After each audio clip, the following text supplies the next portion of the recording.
This is rental car number 163. I'm pretty excited for this one. This is the 2019 Nissan Leaf SV, top trim level and an EV. Yeah, I've been looking forward to this for a while. Alright, so let me show you around the interior. Let's start with the key fob, super fast. Nissan's standard fob. This thing has been around forever. Oval shape, nothing on the back. Just 4 standard buttons on the front. Lock, unlock, then you have to hold to release the fuel port. The charging port, I should say, and then a button down here to sound the panic alarm. So not super interesting, but effective. Push button start is located way down here on the dash. Not much sound when it boots up, but you do get a nice animation up here. It's hot today, so the AC is blasting. Let's start with the steering wheel and the setup here. You have a couple of buttons here on the left-hand side, volume rocker, and then directional keypad to control things in the gauge cluster up here. There's a nice size screen that I'll show you in a second. Track buttons, and then a back button as well right here. On the right-hand side, we have our cruise controls. This button right here will activate the driver assistance technology to help you mostly with parking, but also with driving. Then you have your voice assistant button right here, and a button to answer and hang up phone calls. Let's try the voice assistant button. I haven't actually used it before. You can interrupt voice prompts and speak a command immediately by pushing the talk switch. You could tune radio to 91.5 FM. Playing FM. Most of us. And it's also... It's not bad. I mean, I think these are really slow. That took, what, maybe 6-7 seconds when you could just reach over and press the volume button to turn the radio on. So that's my preference. But you do have a virtual assistant technology button right here. Nissan's logo right here in the center, and a leather steering wheel, which is awfully nice. And it is a heated steering wheel. There's controls over here on the left-hand side if you want to activate that. Up in the gauge cluster, you have a large screen on the left-hand side, and then your speedometer over here on the right-hand side. The screen is pretty good size. Let me see if I can fish my cell phone out of my pocket so you can get kind of an idea. So standardized cell, right? We're looking at a screen that's probably a little bit bigger than a cell phone. Pretty crisp display and some nice colors. Down here on the bottom, you see what our charge is. We're at 91%, and we have about 130 miles of range. See the odometer down here. This one only has about 3,000 miles on it. We are in park, and we have both Eco and E-pedal engaged. Actually, that's wrong. Eco is engaged. E-pedal is off. I'll show you E-pedal in a second, but essentially it just allows you to drive the car by only pushing and releasing the accelerator. You never have to touch the brake pedal. It's pretty cool. Here's the main screen, and you see there's a menu structure up here that just disappeared. You see how there's a couple of icons on the top, and I'm pressing the right and left buttons right here to cycle through them. So within the charge menu, battery capacity, we can also press up and down to cycle through a few screens. So we see the battery's capacity. We see power as we're driving. Charge time, if we were charging. And then the battery temperature as well. All right, so this is my long-winded way of saying that each screen has multiple menus within it, so you can see a bunch of information about the vehicle. None of this is groundbreaking, but it is nice to be able to cycle through a few screens. Also, 3 other things I want to mention. There is a clock at the top, outside temperature as well, and then if you're on a pretty popular road, the car will know the speed limit, and it'll display it in an icon right in the center of the display. 2 stalks, nothing real exciting on those, and then some additional controls over on the left-hand side on the dash, so you can pop open the fuel port. I keep calling it fuel port. It's the charging port in the front of the vehicle. You can turn the timer on and off to charge the car. Then you have buttons up here to adjust the brightness of that gauge cluster up here, along with a trip reset counter, and then buttons for your heated steering wheel down below. Let's do a couple more things on the left-hand side. So window controls, door locks, and then your mirror control right here. Side view mirrors do have blindside detection. Let me show you real quick. You see this little icon that's kind of etched into the window of the mirror? This will illuminate in a yellow color as someone is in your blind spot. And then if you turn your turn signal on, when someone's in your blind spot, it'll actually blink at you just to give you that little extra notice that you might crash if you change lanes at that particular moment. And then of course that technology is also available on the right-hand side as well. Up top, just a couple of controls. We have an SOS button in the middle. We also have controls to activate those reading lights, button to turn on all the lights at the same time, and then a button in the center to control when those lights will turn on. So do you want the lights to turn on when you open the doors, or do you not? And then a sunglass holder right here with a nice felt lining. I gotta be honest, I never use these, but it's always nice to have, I guess, if it'll close. You have a rear view mirror with programmable garage door buttons right here, and then an auto dimmer feature on the right hand side that you can turn on or off. Down below there, we have our hazard button prominently up at the top, and then a small screen right here with a little bit of functionality, but not a ton. It is on the nav screen right now. You can see that it's almost smaller than the screen up here in the gauge cluster. Let me grab my cell again. So here's my cell. This is a Pixel 3a, and you can see that my cell's screen is almost as big as this screen, just to give you a little bit of a size comparison. So I've hit the menu button on the left-hand side, because there are dedicated buttons both on the left and right. And this is the standard home screen where you can interact with the features.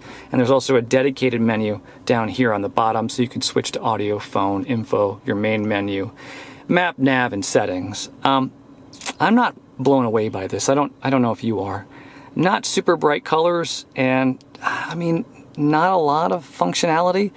I mean, it's nice to be able to find a charging station using this system and to see your energy use while you're driving the vehicle. And you know, you have a climate control settings screen right here, which I guess is fine, but you know, you got plenty of climate controls down here.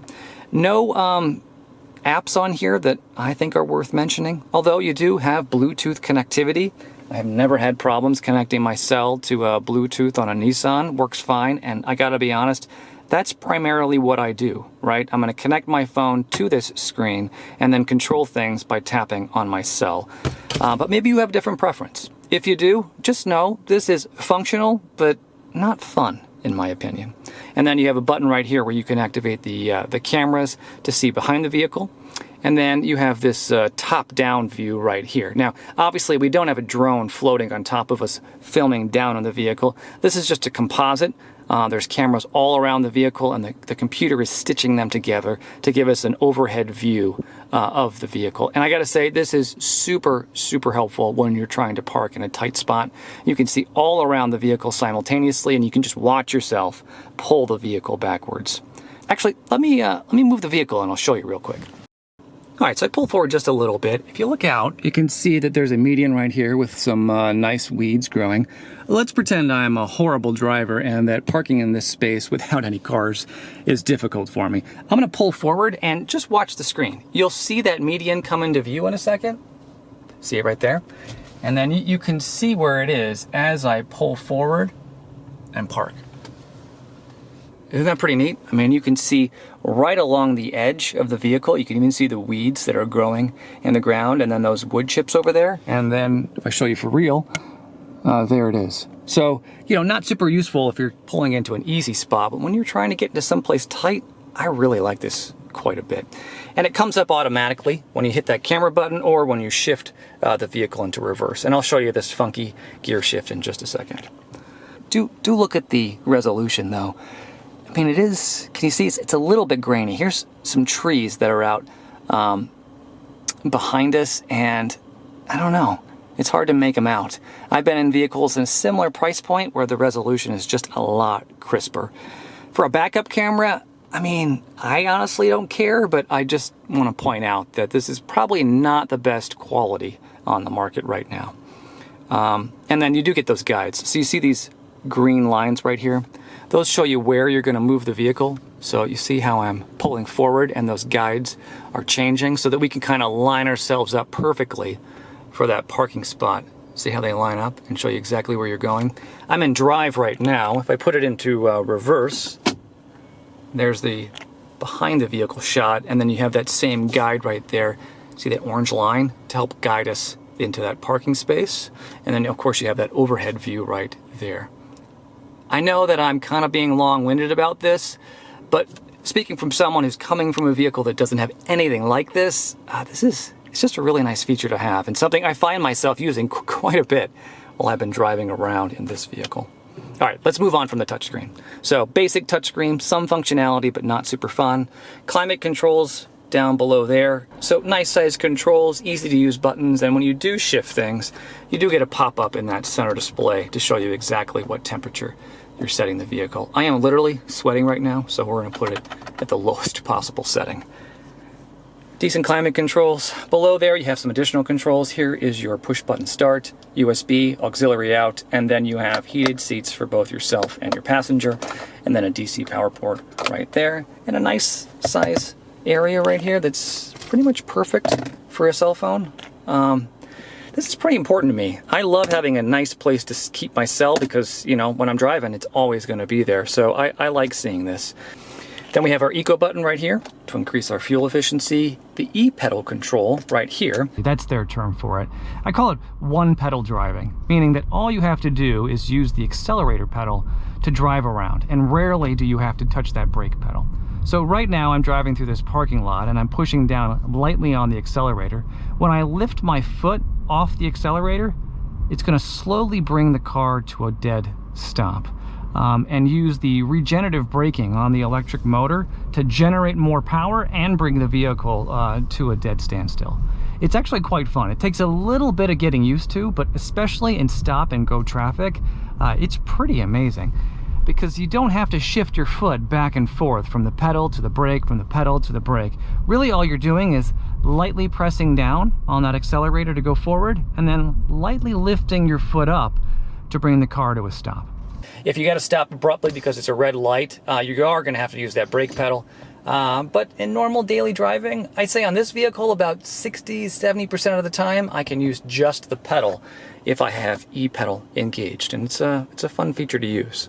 All right, now let's look at this funky gear shift. So it's this dial, it's plastic, it's got kind of a blue reflective surface right here on the edge.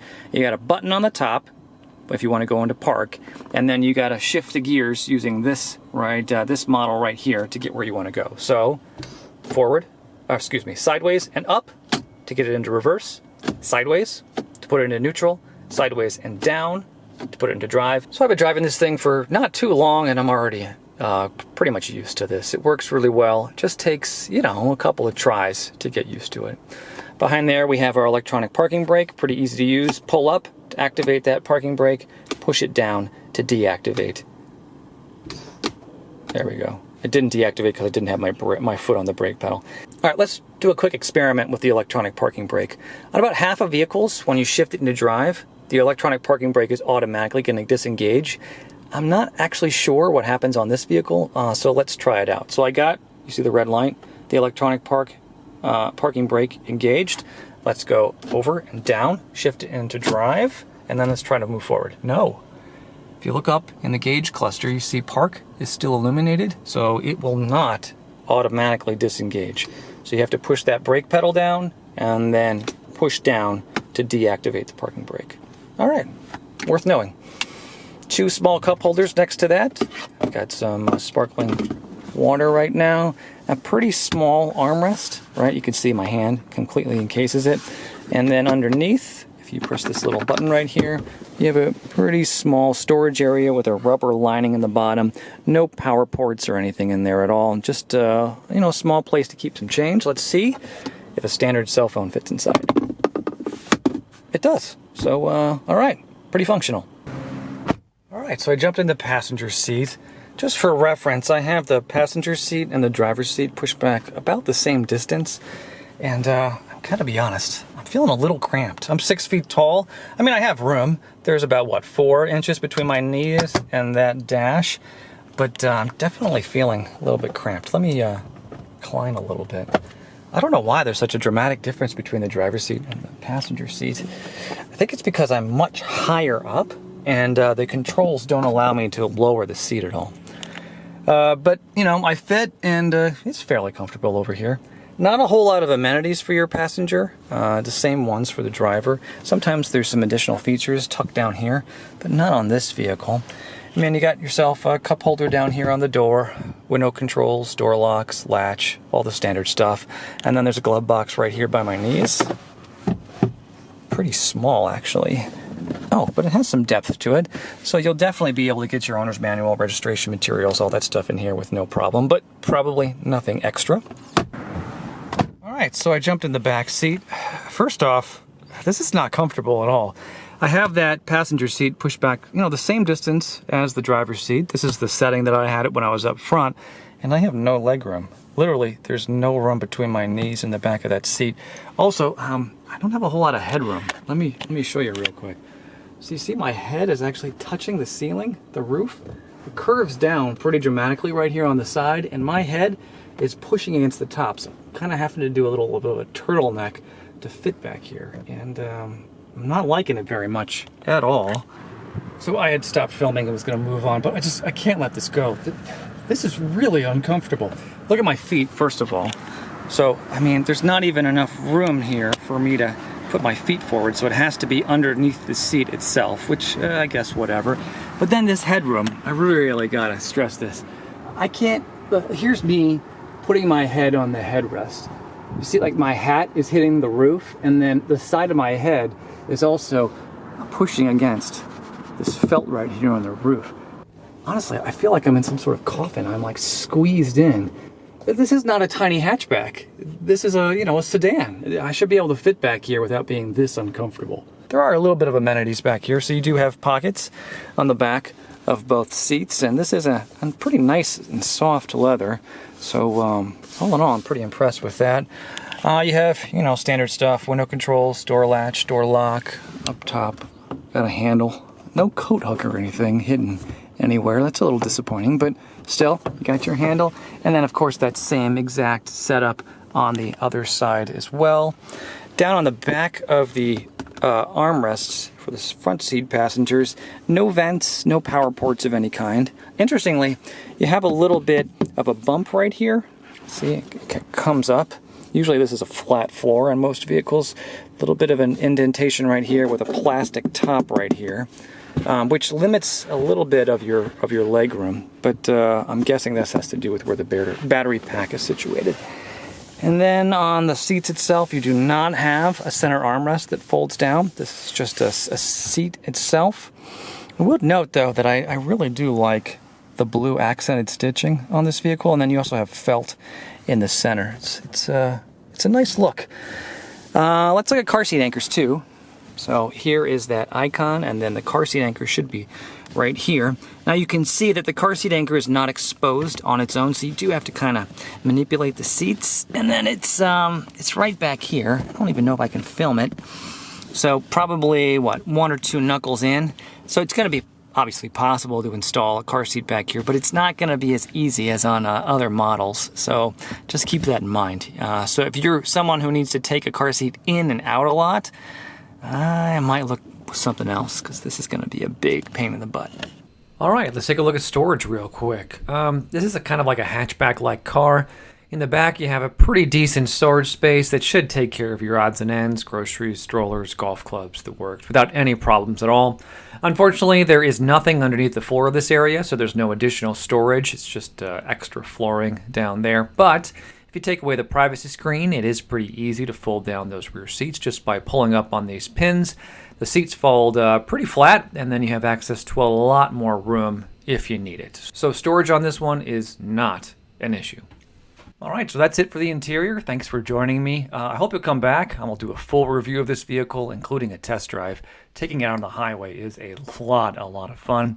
Anyway, that's it for now. I hope you'll join me next time when I'm back renting and reviewing another rental car.